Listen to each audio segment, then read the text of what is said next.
अस्सलाम वालेकुम व्यूअर्स, मैं हूं शाकिर सोलंकी। व्यूअर्स, लिबर्टी चौक लाहौर से इमरान खान ने आखिरकार लॉन्ग मार्च का आगाज़ कर दिया है। लॉन्ग मार्च के हवाले से इस्लामाबाद में क्या कुछ हो रहा है, इस हवाले से अपडेट करता चलूं। लेकिन उससे पहले ये भी बताऊं कि इमरान खान को पहली दफ़ा उनके साथ वो हुआ है जो दूसरों के साथ वो हशर करते हैं।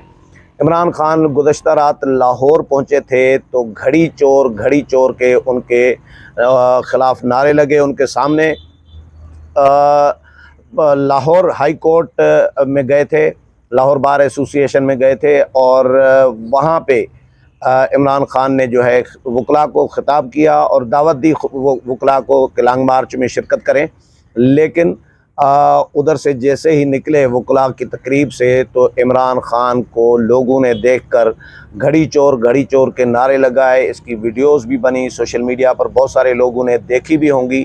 तो इमरान खान ने ये वो हुआ है इमरान खान के साथ काम जो इमरान खान अपने कारकुनों को जिसकी तरगीब दे रहे होते हैं और उनको इनकरेज कर रहे होते हैं कि अपोजिशन जो उनकी अपोजिशन है यानी हुकूमत, मुखालिफ जमातें जो हैं पीटीआई की, उनके रहनुमाओं के ख़िलाफ़ नारेबाजी करें और इस तरह के जुमले कसें और उनका घेरा करें।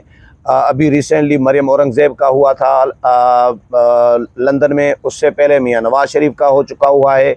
तो ये तरकीब बहुत सारे और भी रहनुमाओं का घेरा किया हुआ है पीटीआई किया है माजी में पीटीआई के वर्कर्स ने। लेकिन आज उनके ही लीडर को, इमरान खान को भी लोगों ने घेरे में ले लिया और जो इमरान खान की सिक्योरिटी वाले थे और पीटीआई के रहनुमा थे वो वहाँ से इमरान खान को फिर निकाल के ले गए हैं। तो इमरान खान जैसी लोगों के साथ जो कुछ करेंगे, रवैया बिहेव करेंगे, अब उनको जो है जैसी करनी वैसी भरने वाला काम हुआ है इमरान खान के साथ। दूसरी खबर ये शेयर करता चलूँ कि इंटेलिजेंस रिपोर्ट्स हुकूमत को मिली हैं कि लॉन्ग मार्च में मुसल्लह जत्थे शामिल होने का ख़दशा है और गुजरात, लाहौर, पेशावर, अटक समेत मुख्तलिफ़ शहरों से हुकूमत को ये इतलात मिली हैं, जो इंटेलिजेंस की रिपोर्ट्स में बता रहा हूँ, ज़राए के हवाले से जो मिली है कि मुसल्लह जत्थे शामिल हो सकते हैं। 25 मई को भी इमरान खान आए थे तो उस वक़्त भी इमरान खान के जो वर्कर्स थे मुसल्लह लोग गिरफ़्तार किए गए थे, असलहा भी पकड़ा गया था। तो अब भी इमरान खान, पहले तो इमरान खान ने खूनी मार्च का नाम दिया था और खून खराबे का ख़दशा ज़ाहिर किया जा रहा था खूनी मार्च का नाम देने की वजह से। लेकिन अब इमरान खान ने ये तो कहा है कि हम पुरअमन होंगे और कानून हाथ में नहीं उठाएंगे और हम रेड जोन की तरफ भी नहीं बढ़ेंगे, ये इमरान खान ने कहा है। लेकिन इमरान खान पर भरोसा करने के लिए कोई भी तैयार नहीं है और आज इस्लामाबाद इंतज़ामिया के साथ इमरान खान की जमात के रहनुमाओं ने, अली नवाज़ अवान और बाबर अवान, इन्होंने मीटिंग की और जलसे के हवाले से इजाज़तनामा और जो इन्होंने दरख्वास्त दी थी इंतज़ामिया को कि हमें जलसे की इजाज़त दी जाए।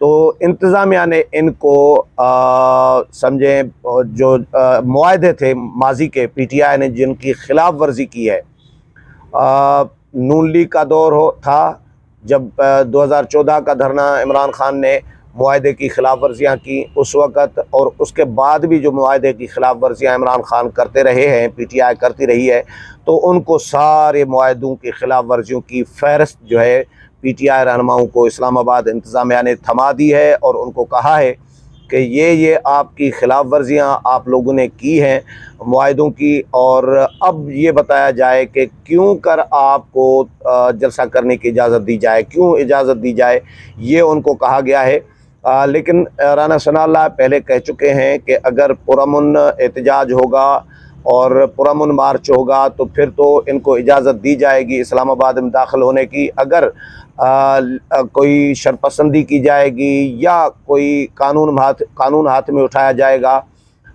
तो फिर तो इनको रोका जाएगा इस्लामाबाद में दाखिल होने से। तो इस्लामाबाद शहर में अभी से, आज से यानी रात से, गुज़श्ता रात से कंटेनर्स मज़ीद पहुंचाना शुरू कर दिए गए हैं और जहां जहां कंटेनर्स ऑलरेडी मौजूद तकरीबन 1350 कंटेनर्स ऑलरेडी मौजूद थे, जो कई दिनों से हुकूमत ने, इंतज़ामिया ने मंगवा के इस्लामाबाद के चौक चौराहों पे रखे हुए हैं, लेकिन रास्ते ब्लॉक इसीलिए नहीं किए हुए थे क्योंकि इमरान खान ने अभी तारीख़ नहीं दी थी।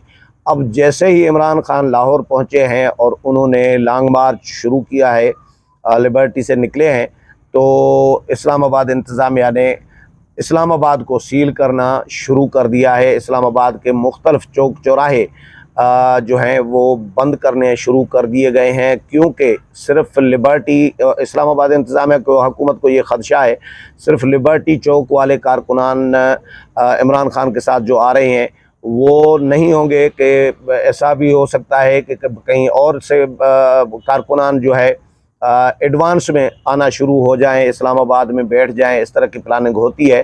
तो ये भी ख़दशात हैं हुकूमत को और इंतज़ामिया को, इसलिए अभी से इस्लामाबाद को सील करना और इस्लामाबाद की सिक्योरिटी सख्त करना शुरू कर दी गई है। और ये भी कहा गया है कि भाई फ़ौज को भी तलब कर लिया गया है, और जो रेड जोन में जो हसास इमारतें हैं, ऑफिशल्स जो हैं, ऑफिशियल इमारतें, ऐवान सदर है या वज़ीर आज़म हाउस है, वज़ीर आज़म सेक्रेटेरिएट है, पार्लियामेंट हाउस है, PTV है, पाक सेक्रेटेरिएट है, इलेक्शन कमीशन है, वफाकी शरई अदालत है, FBR है, ये सारी रेड जोन में आती हैं, पार्लियामेंट लॉजेस है। तो इनकी सिक्योरिटी के लिए फ़ौज को तलब किया गया है। वफाकी काबीना इसकी मंजूरी दे चुकी हुई है ऑलरेडी, और इसके अलावा सूबों को भी अभी से ख़त लिख दिए हैं, तमाम सूबों को, पंजाब को भी और KP को भी, बलूचिस्तान को भी, सिंध को भी वफाकी हुकूमत ने खतूत भी लिखे हैं, इरसाल किए हैं, और उनको सूबों को ये कहा गया है कि भाई वफाक पर चढ़ाई करने की या वफाक पर हमलावर होने की किसी को भी इजाज़त नहीं दी जाएगी। जो जत्थे लेकर आना चाह रहे हैं तो ये कोई तरीक़ा नहीं है, ये कोई हल नहीं है मसाइल का। इमरान खान ये समझ रहे हैं कि भाई मैं जत्था लेकर आऊँगा तो हुकूमत गिर जाएगी और फिर नए इलेक्शन होंगे। चलें फ़र्ज़ करें हुकूमत गिर भी जाती है इमरान खान के इस लॉन्ग मार्च के नतीजे में, या धरना देने के नतीजे में कोई बदनज़मी होती है, कोई कानून में हाथ में कोई लड़ाई झगड़ा दंगा फसाद होता है, उसके नतीजे में फ़र्ज़ करें हुकूमत चली भी जाती है, तो फिर क्या होगा?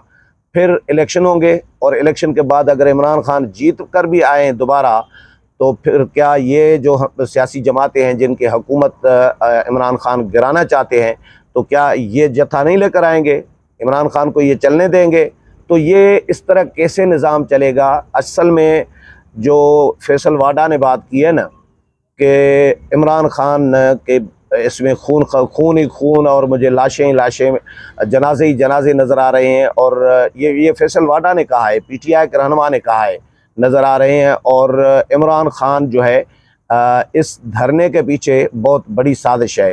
अभी रज़ा रब्बानी का भी बयान आया था, वो भी मैंने पढ़ा, तो उन्होंने भी ये कहा है कि भाई जब भी पाक चाइना ताल्लुकात बढ़ने लगते हैं तो इमरान खान धरना शुरू कर देते हैं। 2014 में भी चाइनीज़ सदर जो हैं पाकिस्तान के दौरे पर आ रहे थे, और CPEC का पैकेज जो है वो लेकर आ रहे थे, तो उस वक़्त इमरान खान ने अचानक धरना देकर पार्लियामेंट हाउस के बाहर बैठ गए थे D चौक पर, जिसकी वजह से चीनी सदर ने दौरे पाकिस्तान जो है वो अपना मुलतवी कर दिया था, और जो सरमायाकारी पाकिस्तान के लिए पाकिस्तान में आ रही थी वो रुक गई थी वक्ती तौर पर। बाद में तो चलें आई, लेकिन इमरान खान ने कोशिश अपनी पूरी की। ये सियासी जमातों में तसर है, तो अभी भी पाक चाइना तल्लुकात बेहतर यानी बढ़ने लगे थे, तो इमरान खान ने फिर धरना देना धरने का ऐलान कर दिया और निकल पड़े हैं लॉन्ग मार्च लेकर। तो अब देखते हैं। बहरहाल उस वक़्त इस्टेब्लिशमेंट, मैंने पहले भी कहा है, उस वक़्त इस्टेब्लिशमेंट की इमरान खान को मदद थी, खुली हिमायत थी, ओपन हिमायत थी, और ताहिरुल कादरी की भी सपोर्ट थी। उनके वर्कर्स भी धरने में बैठे ही वो थे, इमरान खान के तो बैठे ही नहीं थे। इमरान खान के शाम को आते थे, भंगड़े शंगड़े डाल के चले जाते थे। तो अब देखते हैं इमरान खान का ये जो लॉन्ग मार्च लिबर्टी से निकला है, क्योंकि लिबर्टी से तो अच्छा ठीक क्राउड है, मैंने देख लिया फुटेज में, लेकिन ये भी होता है कि लाहौर शहर में क्राउड कुछ और हो, जब कुछ लोग फिर वापस चले जाते हैं कि भाई हमने अपना हिस्सा डाल दिया, हक अदा कर दिया, इमरान खान को सियाफ कर दिया। कुछ लोग फिर उधर से वापस चले जाते हैं और आगे फिर वो लोग नहीं आते, फिर आगे कुछ और लोग शामिल हो जाते हैं मुख्तलिफ शहरों से, ऐसा होता है। लेकिन अब जब लाहौर से निकल के रवाना होगा इमरान खान और जीटी रोड पर इमरान खान के जो मनाज़र होंगे वही बताएंगे कि इमरान खान का क्राउड कितना है और इमरान खान का लॉन्ग मार्च जो है वो कामयाब है या नाकाम है, ये पता चलेगा बाद में। और धरने का भी इमरान खान के इस्लामाबाद में पहुंचने के बाद पता चलेगा कि वो धरना देते हैं या जलसा करके वापस चले जाते हैं। अभी इस्लामाबाद इंतज़ामिया ने इनको इजाज़त भी नहीं दी जलसे की। इनसे पूछा गया है कि भाई खिलाफ वर्जियाँ जो माजी में आप लोग मुआहदों की करते रहे हैं, तो अब आपको क्यों इजाज़तनामा दिया जाए जलसा करने का। उम्मीद है प्रोग्राम पसंद आया होगा। अगले प्रोग्राम में फिर मुलाकात होगी, तब तक इजाज़त चाहता हूँ। अल्लाह हाफ़िज़।